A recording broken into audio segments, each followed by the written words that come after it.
நான் இனிமே எப்பவும் அவரை சந்திக்க மாட்டேன்ப்பா. ஒருவேளை நீ அவனை சந்திச்சேன்னு தெரிஞ்சது அதுதான் எனக்கு கடைசி நாளா இருக்கும். ஞாபகம் வச்சுக்கோ.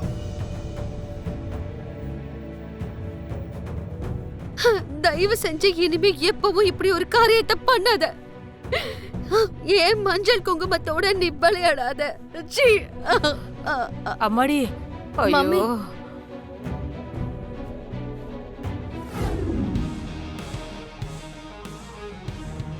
Welcome ma'am. ஐயோ, எதுக்குமா இந்த பூ பொக்கே இதெல்லாம்? நீங்க நாட்டியத்துக்காக எவ்வளவோ செஞ்சிருக்கீங்க. உங்களுக்கு இதெல்லாம் ரொம்ப சின்ன விஷயம்தான். வாங்கிக்கோங்க மேடம். நாட்டியக்கலை பேரறிஞருக்கு எங்க இதயம் கனிந்த வரவேற்பு.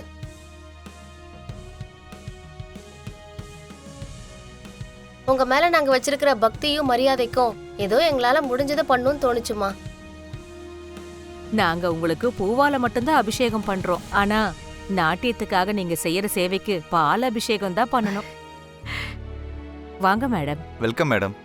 தேங்க்யூ.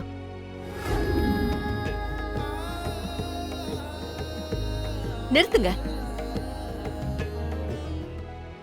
மேடையில வந்து பரதநாட்டியம் ஆடுறதுக்கு எத்தனையோ ஜென்மத்துல புண்ணியம் பண்ணிருக்கணும். நீங்க எடுத்த முயற்சி உண்மையிலேயே பாராட்டுக்குரியது.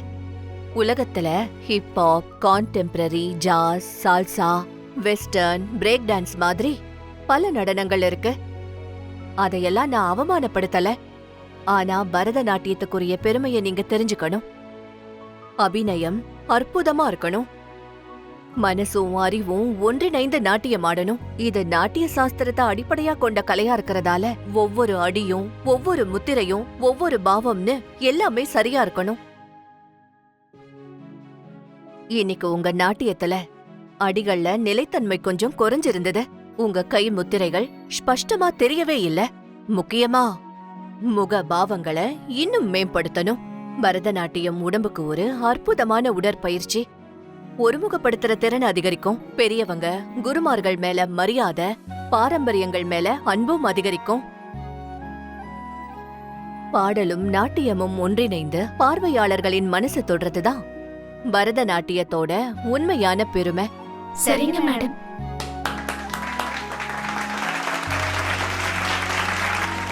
ஷோபா சந்திரா நடனப்பள்ளியில இருந்து வந்திருக்கிற மாணவர்கள் அற்புதமான பாட்டுக்கு நடனமாட போறாங்க.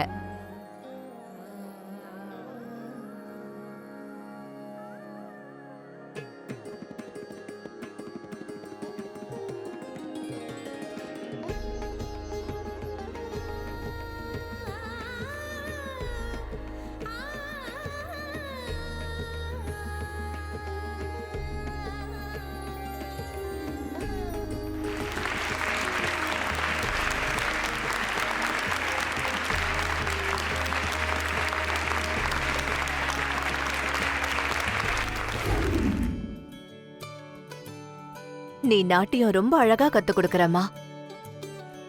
உன்ன மாதிரி ஆளுங்கதான் இந்த நாட்டியத்துக்கு ரொம்பவே தேவை. உன்னோட ஒவ்வொரு அடியிலையும் தெரிஞ்ச ஒழுக்கம், ஒவ்வொரு முத்திரையிலையும் தெரிஞ்ச நேர்த்தி, ஒவ்வொரு பாவத்திலையுமே தெரிஞ்ச உயிரோட்டம், இது எல்லாம் ஒண்ணு சேர்ந்தாதான் பரதநாட்டியங்கிற ஒரு அழகான கலை உருவாகுது. உன்னோட அபிநயத்துல பக்தி இருக்கு. உன்னோட நாட்டியத்துல சக்தி இருக்கு. உன்னோட கண்கள் கதைகளை பேசுது. குறிப்பா நீங்க வெளிப்படுத்தின அந்த சிவதாண்டவ தொடுதல், சிவபெருமானே நேரா இந்த மேடைக்கு இறங்கி வந்த மாதிரி தோணுச்சு. பரதநாட்டியம் உலகம் முழுக்க ஏன் இந்த அளவுக்கு மதிக்கப்படுதுன்னு உங்க நாட்டியத்தை பார்த்த ஒவ்வொருத்தருக்கும் இன்னைக்கு நிச்சயமா புரிஞ்சிருக்கும். நீங்க எங்களை மாதிரி ஆளுங்களுக்கு தெய்வம் மாதிரி. நீங்க ஆடுற நாட்டியத்துல 10% நான் ஆடினாலும் அது எங்களுக்கு ரொம்ப பெருமையா இருக்கும். ஷோபா சந்திரா நாட்டிய நிலையத்தோட பொறுப்புகளை நீதான் பாத்துக்கிறியாமா? ஆமா. உன்னோட நாட்டியத்தை பாக்கும்போது ஷோபாவே நாட்டியம் ஆடுற மாதிரி இருக்கு. நீ ஷோபா சந்திராவுடைய ரசிகையா?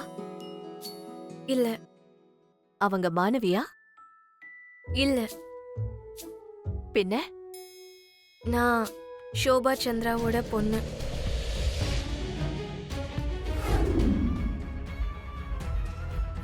நீயா? எங்க இருக்க? உன் பக்கத்துல தான். ஏன் பக்கத்துலயா? உன் பக்கத்துலன்னா உன் வீட்ல இல்ல, இந்த சிட்டில உனக்கு ஜஸ்ட் 10 கிலோமீட்டர் தூரத்துல இருக்க. எதுக்கு வந்த? உனக்காக தான் வந்திருக்கேன். நீ எங்க இருக்கன்னு சொல்லு, நானே வரேன். எங்க இருக்கன்னு சொல்லு. உன் பேச்ச விட உன்னோட ஹார்ட் பீட் ரொம்ப அதிகமா கேக்குதே எனக்கு. நான் உன்னை பார்க்கணும். நான் வந்திருக்கிறேன்னு தெரிஞ்சா நீ இந்த வார்த்தையை தான் சொல்லுவேன்னு எனக்கு தெரியும். My dear Apoorva, come come come. இப்பவே லொகேஷன் அனுப்பி வைக்கிறேன்.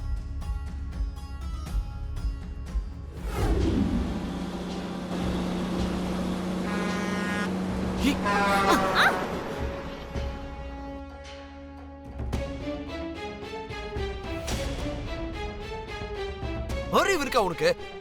லாரி வருது, அது கூட தெரியாம நடந்து போயிட்டு இருக்க. நடக்குமோ கண்ணை மூட்டு நடப்பியா?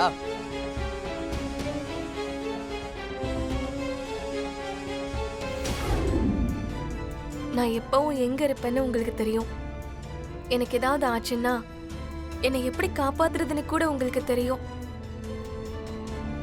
காட்ட வேண்டிய அன்பெல்லாம் இந்த அளவுக்கு காட்டிட்டு அதுக்கப்புறம் மனசுல எதுவுமே இல்லைன்னு ஏன் சொல்றீங்க மாமா?